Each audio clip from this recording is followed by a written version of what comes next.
السلام عليكم ورحمة الله وبركاته. ازيكم عاملين ايه؟ يا رب تكونوا بألف خير. كل سنة وحضراتكم طيبين. بدأنا مع بعض وصفات العيد، وبدأنا بأول حاجة معانا كانت الكحك الناعم الدايب. عملناه بكل أسراره وتفاصيله، تقدري تدخلي وتشوفيه، هو يظهر عندك في علامة الاي اللي فوق.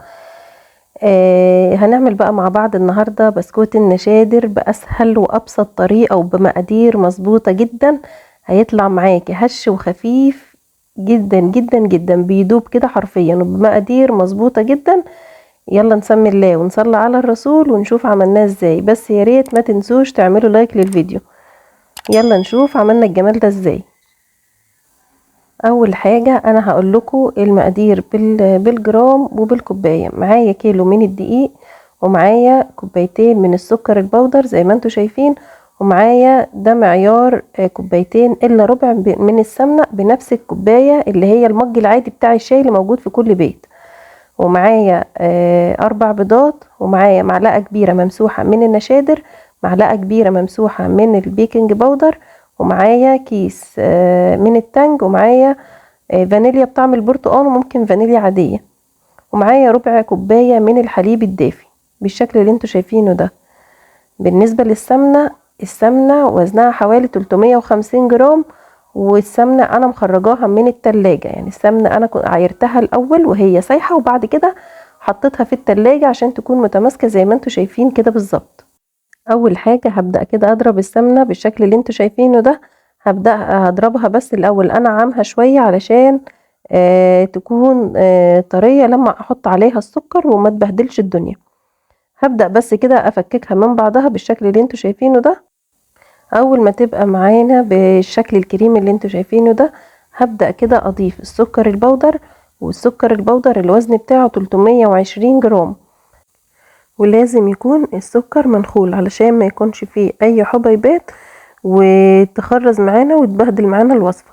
هبدأ كده الاول اقلبه بالمضرب قبل ما اشغل، علشان الهواء ما يطيرش السكر ويخرج بره.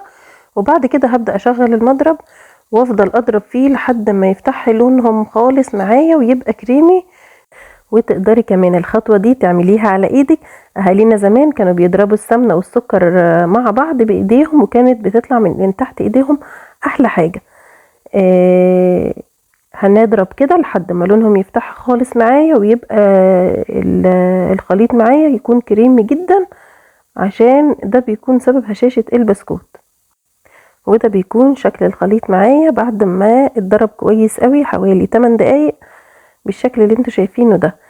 في المرحلة بقى دي هبدأ انزل بالبيض اللي معايا. هبدأ انزل بالبيض بيضة بيضة، يعني هضرب كده، هنزل ببيضة واضرب فيها لحد ما تختفي خالص.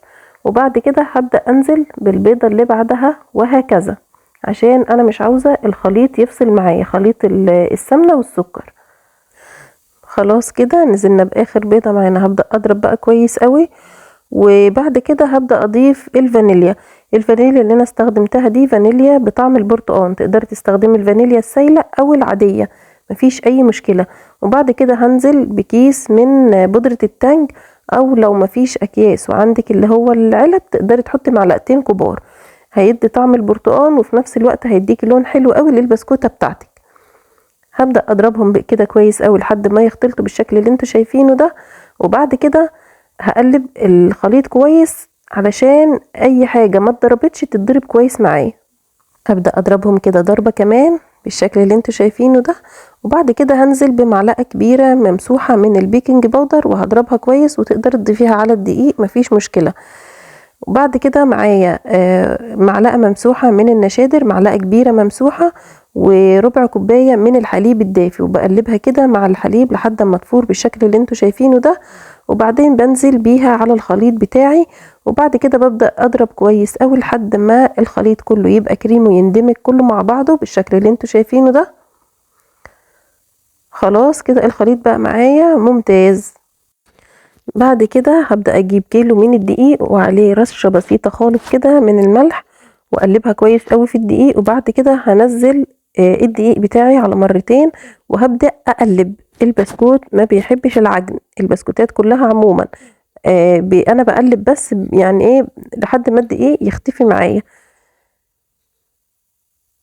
هتبقي يعني ايه مهوية صوابعك كده او بين صوابعك كده وتقلبي، بقلب كده لحد ما الدقيق يندمج كله مع الخليط زي ما انتوا شايفين كده بالظبط. مش هعجن خالص، هبدأ بس ألم العجينة لحد ما الدقيق يختفي معايا بالشكل اللي انتوا شايفينه ده. وده بيكون شكل وقوام العجينة. بجمعها كده بين ايديا، وده بيكون شكلها لما افتحها كده بلاقيها فيها الخربشة او الخرفشة اللي بتظهر في البسكوتة دي. وبمجرد ما بخلص العجن بتاع البسكوت، ببدأ اشتغل في العجينة على طول زي ما انتوا شايفين كده بالظبط. بجيب العجينة وبجمعها كده وبحطها في المكنة. طبعا تقدري تستخدمي المكنة اليدوية عادي، مفيش اي مشكلة. وده شكل الموس اللي انا استخدمته. ببدأ اقطع بالشكل اللي انتوا شايفينه ده. بكون مسحة الصينية بتاعتي بمسحة كده خفيفة من الزيت بمنديل او بقطنة. وبعد كده ببدأ اقطع، بحاول ان انا اخليهم كلهم يكونوا نفس المقاس بالشكل اللي انتوا شايفينه ده. العجينة يعني انا بسيب مسافة بين كل بسكوتة وبسكوتة حاجة بسيطة، هي مش هتفرش ولا اي حاجة، هي بس هتقب حاجة بسيطة. يعني البسكوتة بتاعتي هتفضل محافظة على قوامها، بس هتتنفخ عشان هي طبعا معمولة بالنشادر، فهتقب معانا حاجة بسيطة. ابدأ اشكل البسكوت بنفس الطريقة. طبعا بالنسبة لمقاس البسكوتة ده تقدري تتحكمي فيه براحتك. وبالنسبة للفرن، انا مشغلة الفرن من قبل ما اشتغل بحوالي 10 دقايق على درجة حرارة 180، والفرن شغال من تحت بس. وانا بعمل كده وانا بقطع البسكوت، اي زيادات بقطعها كده بالسكريبر او بالسكينة عشان يطلع كله نفس الحجم ومتساوي زي ما انتوا شايفين كده بالظبط. وبمجرد ما بخلص تشكيل ببدأ ادخل على الفرن على طول، مش بسيبه.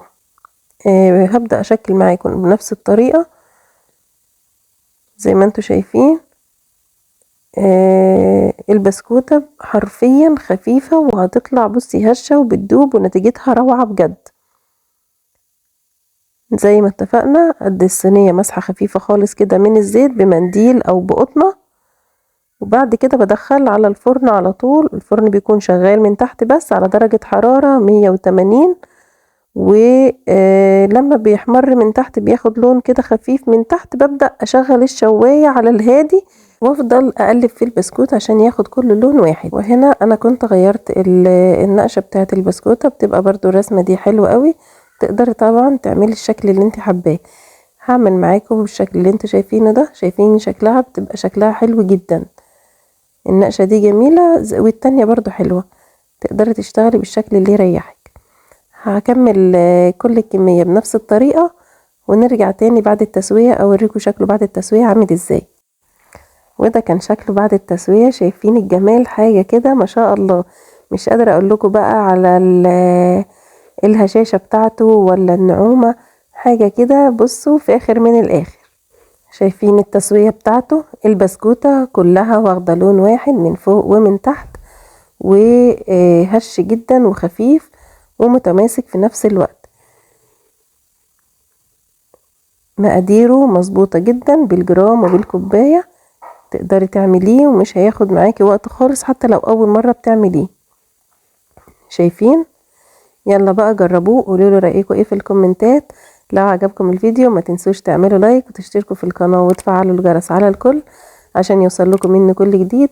اشوفكم الفيديو الجاي بألف خير. مع السلامة.